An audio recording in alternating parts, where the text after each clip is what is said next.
The fight is on! CP0 is here, and they are not playing around with their quest to kill Vegapunk. They've got 7 to get through after all. How are Luffy and the Straw Hats going to fare against the world government's finest assassins? Let's get to it. We open chapter 1068 with Vegapunk Pythagoras trying to talk the Cypher Pole ship out of landing. He's got a pretty sensible angle for it too. The Kuma Seraphim, S-Bear, can get back with its own power. They do not need to dock in order to return the cyborg warrior. Pythagoras, acting as Vegapunk, claims that he has been busy lately, offering some basic apologies for not being able to meet his guests. Still, he claims he will consider the mission complete just for telling Kuma to return. The robot Vegapunk gives them a thanks for the hard work, hoping that this little dose of politeness will be enough to get the trained assassins to give up and go away. Lucci is silent at this request, trying to work on a plan. Kaku complains that this is a pretty cold welcome, literally and figuratively, thanks to the Arctic weather around Egghead.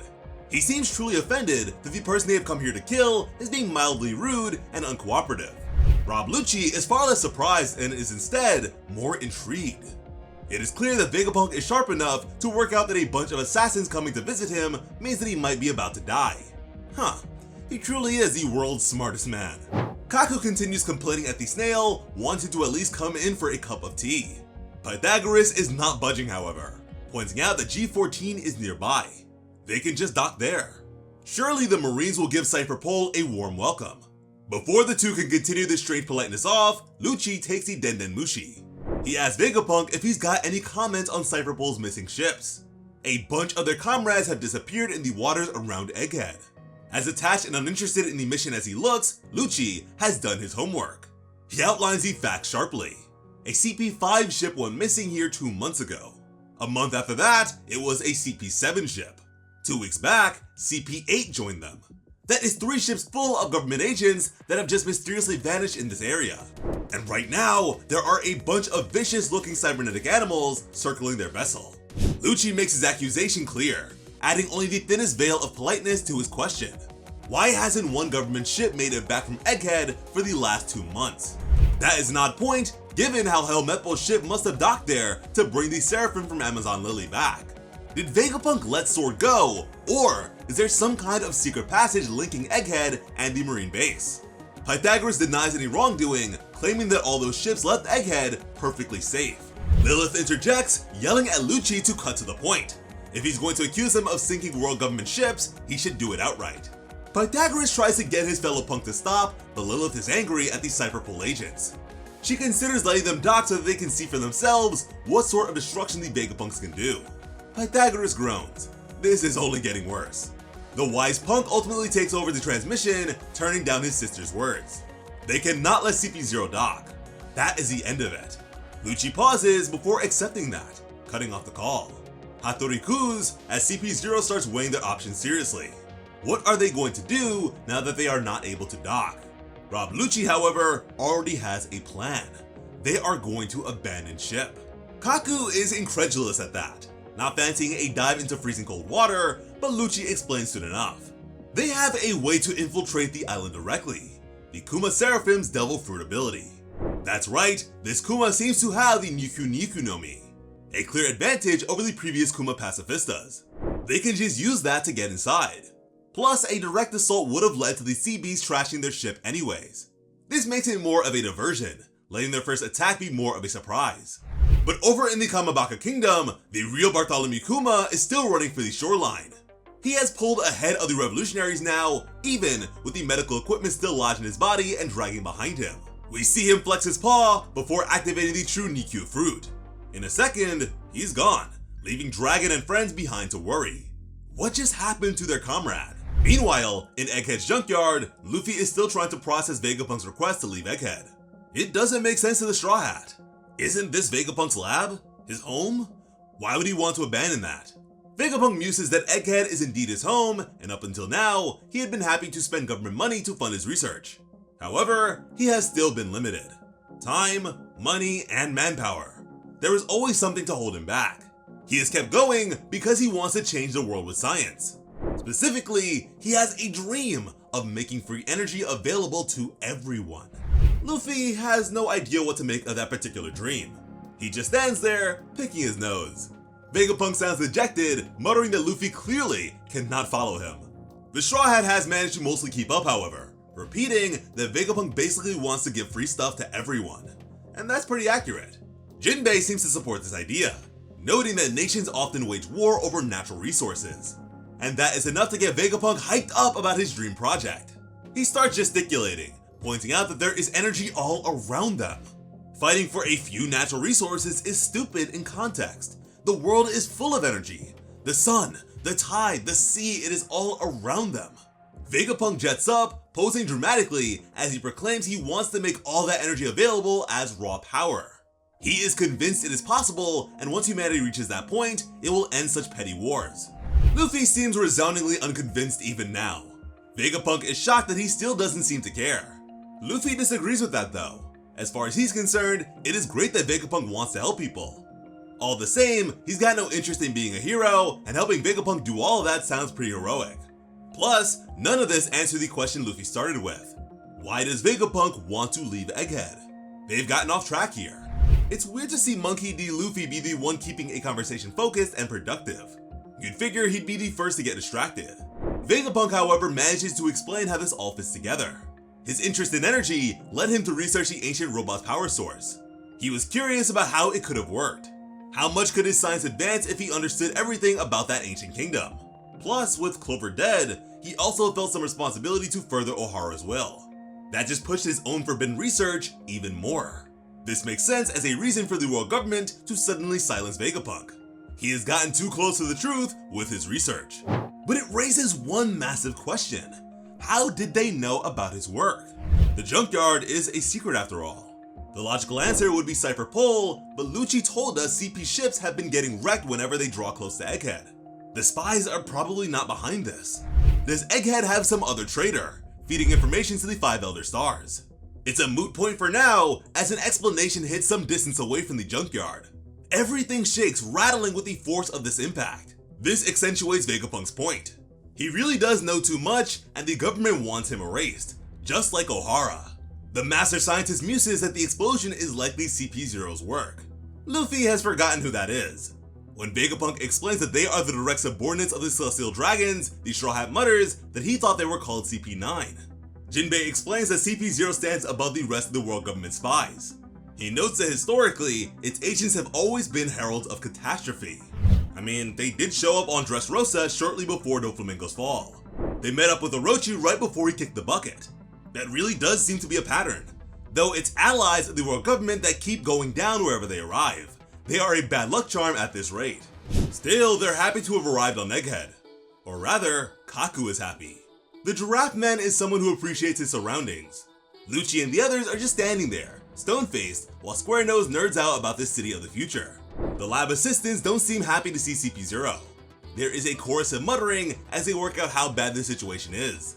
These strange government types did not come in through the normal port. Someone had recently taken out a couple of weaponized sea beasts. They must be intruders. Lucci knows the rising alarm among the civilians, but doesn't do anything to address it for the moment. He's got a job to do after all. Up in Lab Stratum, the Vegapunks are already aware of CP0 making landfall. The island security cameras are really coming in handy for them. The Straw Hats aren't taking this well. Usopp screaming, and Nami ordering the Rob Lucci on screen to stay away. Vegapunk Shaka remains calm, asking the obvious question. How did the agents bypass Egghead Port? Pythagoras does not take long to work it out. CP0 must have been able to deduce that sticking around would have led to the sea beasts devouring their ship. After all, they knew about all the other Cypher Pole ships mysteriously sinking, so they bailed out using S-Bear to reach the island. Shaka notes that means they are resolved to fight. The agents ditched their ship, the one reliable way off Egghead Island they had. They can't run, even if they wanted to. There's no way diplomacy or trickery is going to work here. As such, the lead Vegapunk gets ready for war. They are going to throw everything they have at the intruders. Shaka orders the lab assistants and researchers to be evacuated. He tells Punk Atlas to withdraw to the lab stratum while they prepare the Seraphim for battle. They are going to send S-Shark, S-Snake, and S-Hawk into the field. Apparently, Vegapunk's team has gone all in with the animal theming for the Seraphim. That's 3 operational Super Pacifista to CP0's 1. And they'll have Sentomaru in command. Egghead is not out of this fight just yet. And I must say it is interesting that Sentomaru will stand with them.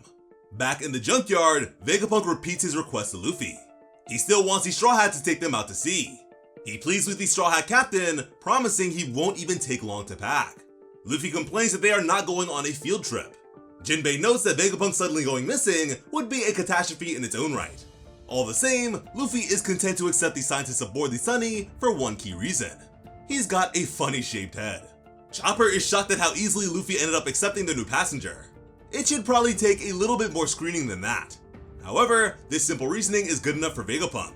He asks the Straw Hats to head up to Lab Stratum as soon as possible, remarking that the lower levels of Egghead will soon turn into a battlefield, and that they should also bring Bonnie with them. Luffy agrees to that without a second thought, and Vegapunk just disappears into thin air. I guess he was further along with that teleporter than it seemed. Luffy cries out for Applegramps, bewildered at what just happened. All this futuristic technology is still a lot for these hardworking pirates to take in. It's like anything is possible on Egghead Island. Over in the town proper, CP0 has run into its first problem. The space dragon hologram Luffy and company encountered earlier. One mighty roar has the rank and file Cypherpole agents screaming. Some are running away in fear, others are trying to fire at it to no avail. Only the Zeros are calm. In fact, Kaku is downright excited by the creature's appearance. He's kinda like Luffy, hyped up at the idea of trying to fight a space monster. He jumps up, opening with a furious Rankaku. Stussy just stands there, noting that he shouldn't have bothered. She has already figured out that this thing is a hologram, a point Kaku confirms with his mighty kick having no effect. The Cypherpole agents get to their feet, muttering that she could have simply told them this monster wasn't real. Lucci, however, is more appreciative, noting that Stussy is as sharp as ever. The CP0 member smiles at that, remarking that this takes her back. Was Stussy once a scientist? Did she have a prior job working on Egghead? What could have led her to join CP0? Regardless, Kaku still has more of the 6 powers to remind us about. He launches himself upwards towards Lab Stratum via Geppo, planning to take a look around. Stussy and Lucci, however, remain on the ground rather than joining this hasty ascent. The veteran Zero points out the 2 lines on the cloud to Lucci. When an enemy passes those lines, Punk Records automatically fires a laser beam right at it. Kaku helpfully demonstrates this point for Stussy by taking a massive blast immediately. The agent notes that this barrier surrounds the entire Lab Stratum, rendering a direct descent from the ground almost impossible. It is known as the Frontier Dome. So yeah, a direct approach has some limits. Even S-Bear's launch would not get them past that. Kuma is very fast, but not faster than light. The Cypherpole agents rush to help the fallen, smoldering Kaku, while Stussy just keeps talking with Lucci, remarking that this is just one more reason not to underestimate Vegapunk. Even the usually uncaring Leopard notes that she really ought to mention stuff like this before letting agents jump into the midst of danger. And angry Kaku is reinforcing that point soon enough, glaring at Stussy while calling her a real piece of work. The agent does not seem bothered by her colleague's injury, however, just grinning and pointing out that he's at least warm now. So yeah, Stussy is apparently the troll of CP0. Before the government agents can advance any deeper into Egghead, however, one of the island's actual defenders arrives.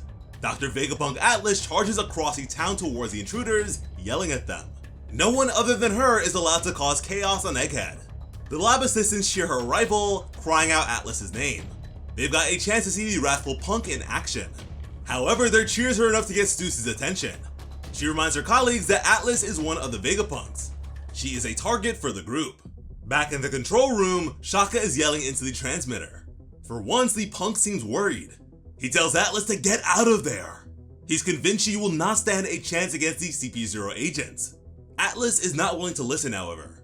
She winds up with a mighty punch, taking the time to call her attack. That is not enough to deal with Rob Lucci, however. The leopard man glares at the giant child, commenting that this is not a game. With a deadly serious look, Lucci goes straight for the Roku Ogan, his ultimate move and the culmination of the 6 powers. The lab assistants scream at the explosive punch, hitting their champion. Even Kaku seems surprised, noting that his old partner is showing no mercy here. This blow somehow cracked Atlas's face. There is no sign of blood, however. So could she be a robot? The giant punk looks less hurt and more shocked at the sheer level of power Lucci has. The leopard does not let up, however.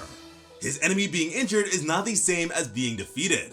Lucci takes a second, but before Atlas can recover, he launches himself at her again, going for a second Roku Ogan. That is not something he ever managed during his initial fight with Luffy. Pulling this big blow off back to back like that is some impressive progress. Rob Lucci was not slacking off on his training during the time skip. The lab assistants can barely look as their leader falls to the ground. Punk Atlas didn't even get a single hit on her opponent. Behind them, one of the locals yells that Shaka has ordered an evacuation of the area. They all need to get out of here as soon as possible, heading for the factory. Standing over his foe, Lucci remarks that she is still breathing. He is surprised that she managed to take that much damage, especially since this means that she is not a simple robot. Still, Atlas is in bad shape. Half her face is a smoldering wreck, and the one eye we can see looks clearly pained. All the leopard assassin has to do now is finish the job. Over in the junkyard, Luffy, Chopper, and Jinbei are heading back to the town with an unconscious body flung over Straw Hat's shoulder. The mood is pretty merry for the team.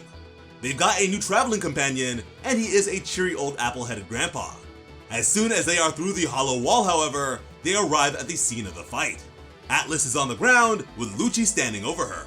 The old foe's eyes meet, and a chilling recognition comes to them both. Straw Hat. Pigeon Guy? And with that, we end the chapter. Oda is wasting no time in giving us a Luffy-Lucci rematch, and that is likely to start up in the next one. After being beaten by Luffy before, Lucci is probably going to want some revenge. And considering Punk Atlas kinda fed them, Luffy's probably gonna be really mad that she got hurt. Oh, and Lucci did sanction the killing of Jewelry Bonnie as well. But you gotta wonder, how much stronger has CP0 grown since Enies Lobby? Is there a trainer inside Team Vegapunk? And does Rob Lucci have any chance of not becoming Luffy's next fur coat? Give us your take on everything in the comments down below.